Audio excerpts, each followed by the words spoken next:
श्री शिवाय नमस्तुभयम मित्रों, हर हर महादेव। आप सभी का स्वागत है हमारी YouTube चैनल शिव पुराण ज्ञान में। हमारी चैनल पर श्री पंडित प्रदीप मिश्रा जी द्वारा बताए गए सभी अचूक उपाय बताए जाते हैं।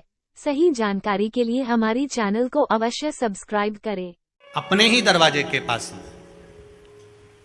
देवाधिदेव महादेव का स्मरण कर लक्ष्मी की वृद्धि के लिए, कार्य सिद्धि के लिए, संपदा को प्राप्त करने के लिए आप अपने ही दरवाजे के पास में एक दीप लग, और केवल ब्राह्मण के लिए नहीं कहूंगा, वैश्य हो, क्षत्रिय हो, शूद्र हो, ब्राह्मण हो, इन सभी के लिए।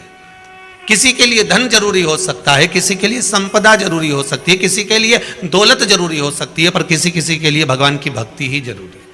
उसने जन्म दिया है और अगर उसने हमको पैदा किया है, इस मृत्यु लोक में अगर जन्म दे दिया उसने, तो यह पक्का है कि हम अगला जन्म फिर भोगे, फिर मृत्यु लोक में आए, फिर हमारा जन्म हो। हम ये नहीं चाहते। जगत गुरु शंकराचार्य जी का चरित्र कहता है, पुनरपि जननम पुनरपि मरणम के इस प्रपंच से हमको छूट जाना। बार बार जन्म लेकर करोगे भी क्या? और आपका मन हो तो भले जन्म ले लेना हो। एक बार आपसे प्रश्न किया था इसी व्यासपीठ से कि कहां जाना चाहते हो, वैकुंठ की नरक? बोला था एक बार इसी व्यासपीठ से। किसी एक भाई ने व्हाट्सएप पे लिखकर भेजा, जहां सियोर वाला गुरुजी जाएगा वहां लिख कर दिया उसने, और वो मैसेज जो है ना वो महाराष्ट्र का है। अब भाई उसको लिख कर भेजा कि क्यों, तो कहा कम से कम शिव महापुराण की कथा जैसे 2 साल से सुन रहे हैं लगातार, वैसे सुनने को तो मिलती रहेगी। बहुत वो भक्ति का बल, वो विश्वास आपका, भरोसा आपका, दृढ़ता आपकी, वो किससे भी प्राप्त हो जाए, किसी भी तरह से नहीं। ब्राह्मण देव शिव की अर्चना में लगे हैं, शंकर की भक्ति में लगे हैं, शिव आराधना में लगे हैं। थोड़ा सा कहीं भाग मिल जाता था तो घर में लेकर आ जाते थे, पर भाग जब घर में लेकर आते थे तो कोई भगत मांगने वाला आ जाता था तो उसको भी दे देते थे। दान अगर ब्राह्मण ले रहा है तो दान देने की प्रेरणा भी ब्राह्मण दे रहा है। आप सबको मालूम होगा, पहले के समय पर जितने साधु, सन्यासी, तपस्वी, साधक, उपासक, संत, महात्मा, पीठाधीश, मठाधीश जितने भी आते थे, ये किसी दूसरे के घर में जाकर भोजन ग्रहण नहीं करते थे, ये ब्राह्मण के घर में ही जाकर अन्न भाग ग्रहण करते थे। और इसका प्रमाण अगर कोई कहे कि ये कहां लिखा हुआ है, इसका प्रमाण क्या है, तो आप श्रीमद् भागवत को उठाकर देख लीजिए, अजामिल की कथा। अगर प्रदोष का व्रत नहीं कर सकते, प्रदोष के दिन आप व्रत नहीं कर सकते, मान लो आपसे भूखा नहीं रहा जाए, प्रदोष का व्रत नहीं कर सकते, प्रदोष के दिन आप भूखे नहीं रह सकते, मंदिर भी नहीं जा सकते, दिया भी नहीं लगा सकते, तो शिव महापुराण की कथा कहती है कि प्रदोष के दिन, प्रदोष काल में अपने ही दरवाजे के पास में देवाधिदेव महादेव का स्मरण कर लक्ष्मी की वृद्धि के लिए, कार्य सिद्धि के लिए, संपदा को प्राप्त करने के लिए आप अपने ही दरवाजे के पास में एक दीप लगा सकते हो। कौन से दिन?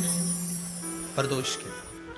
एक बात और अच्छे से समझ लीजिए, जो बच्चे चिड़चिड़े होते हैं, चाहे घर में बेटे हों, बहुएं हों, सास हो, ससुर हो, परिवार में छोटे छोटे बच्चे हों, चिड़चिड़ प्रवृत्ति करते हों या चिड़चिड़ा स्वभाव हो, जरा जरा सी बात में क्रोध आ जाता हो, बोलने का भान नहीं रह पाता हो, शब्दों के बाण चलते हों, तो महाराज प्रदोष के दिन, प्रदोष काल में बेलपत्री के पेड़ के नीचे एक, जो पत्ता आपके पास में हो, पान का मिल जाए तो पान का, पीपल का मिल जाए तो पीपल का, बेलपत्र का मिल जाए तो बेलपत्र का, उस पत्ते पर मात्र थोड़ा सा शहद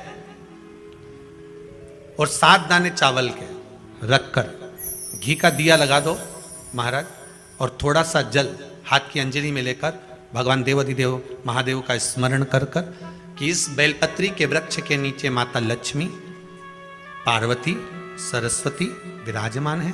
इसी बेलपत्री के पेड़ के नीचे मेरे देवाधिदेव महादेव का 12 ज्योतिर्लिंग का स्वरूप प्रकट है, उनका स्मरण कर कर जल चढ़ा दीजिए। और उसका स्मरण कर लो जो चिड़चिड़ प्रवृत्ति करता हो, क्रोध करता हो, जिसको बोलने का भान नहीं होता हो, सम्मान नहीं देता हो, अपशब्द कहते हो, उनका स्मरण कर कर आप छोड़ेंगे।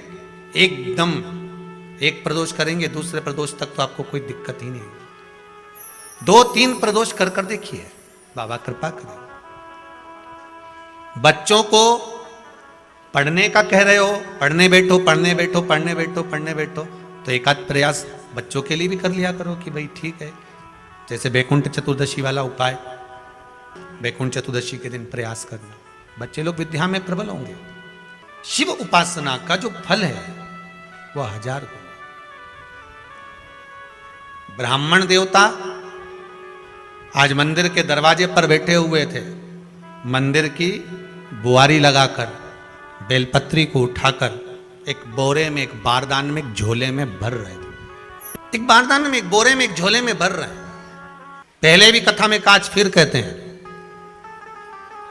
शिव मंदिर में जल बाद में चढ़ाना, शंकर के मंदिर में जाकर पंचामृत स्नान बाद में कराना, शंकर जी के मंदिर में जाकर पूजन बाद में करना। एक और रखकर शिव मंदिर में झाड़ू पोछा या जो बेलपत्री निर्माल्य जो भी रखा हो, उतरा हुआ सामान, उसको भरकर कहीं एक और जहां मंदिर वाले रखते हो वहां ले जाकर रख दो, झाड़ू पोछा एक बार जरूर। इस ब्राह्मण के चरित्र को सुनिए जो शिव महापुराण में वर्णन किया गया। कार्तिक महत्तम की कथा कर रही है। कार्तिक मास में पड़ने वाले प्रदोष के दिन महाराज वो ब्राह्मण बेलपत्री को उठा उठाकर बारदान में भर रहा था। पूजन करने से पहले सबसे पहले सफाई का ध्यान रखो। और एक विश्वास रखना, आप मंदिर की सफाई नहीं कर रहे हो, फिर निवेदन करूंगा आपको, आप मंदिर की झाड़ू नहीं लगा रहे हो, आप मंदिर की सफाई नहीं कर रहे हो, आप मंदिर में पोछा नहीं लगा रहे हो। जितना हाथ आप मंदिर में फेर रहे हो सफाई के लिए, उतना आपके जीवन में जितना दुख है, जितनी तकलीफ है, जितना कष्ट है, जितनी बीमारी है, उस पर हाथ फेर रहे हो, मंदिर में नहीं फेर रहे हो। नहीं तो सारी दुनिया में जितने मंदिर हैं, सारे मंदिरों में ट्रस्टियों ने कुछ ना कुछ लगा के रखा है। स्वीपर आता साफ करके जाता है, ये आएगा सफाई कर जाएगा, पंडित जी होंगे तो बुआरी लगा देंगे, पंडित जी होंगे सफाई कर देंगे। उन्होंने तो पंडित जी को बोल के रखा है कि साफ कर दो, पंडित जी करते भी हैं, पर पहला फर्ज आपका है कि आप मंदिर में आए हो तो पहले आप सफाई करो। क्यों? क्योंकि हम उसका द्वार साफ रखें। आज के समय में तो एक नियम हो गया साहब कि मंदिर में जाते हो तो मंदिर के दरवाजे पर चप्पल उतार के जाते हो, नहीं तो शास्त्र रीति तो यह कहती है कि मंदिर में भगवान सामने बैठा है तो उसके सामने चप्पल भी नहीं उतरना चाहिए। तो कई लोग कहते हैं मंदिर के अंदर थोड़ी ना उतार, हम तो जीने से भी बाहर, एकदम गेट के बाहर वहां उतर, पर सामने तो है ना, सम्मुख में तो है। तुम्हारे यहां अगर 4 लोग दिवाली मिलने आते हैं ना, तो तुमने चप्पल रखने का भी स्टैंड बनाकर रखा है, साइड में उतारिए, दिल्ली पर मत उतार देना, थोड़ा साइड में उतारो, सामने से सब आते जाते रहते हैं, सामने उतारो, सम्मुख में क्यों उतार रहे हो? थोड़ा द्वार पे से दूर उतारिए। अभी तो कुबेरेश्वर धाम में काम चल रहा है, आप लोग जो दान दे रहे हो, आपके दिए हुए दान से निर्माण चल रहा है।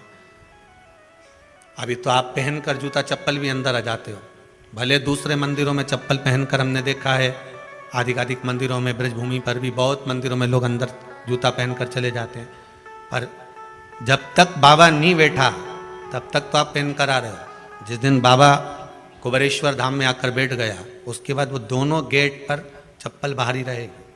आओ आप, कंकर से शंकर जब शरीर से लगेगा तब सुख भोगोगे, आनंद भोगोगे।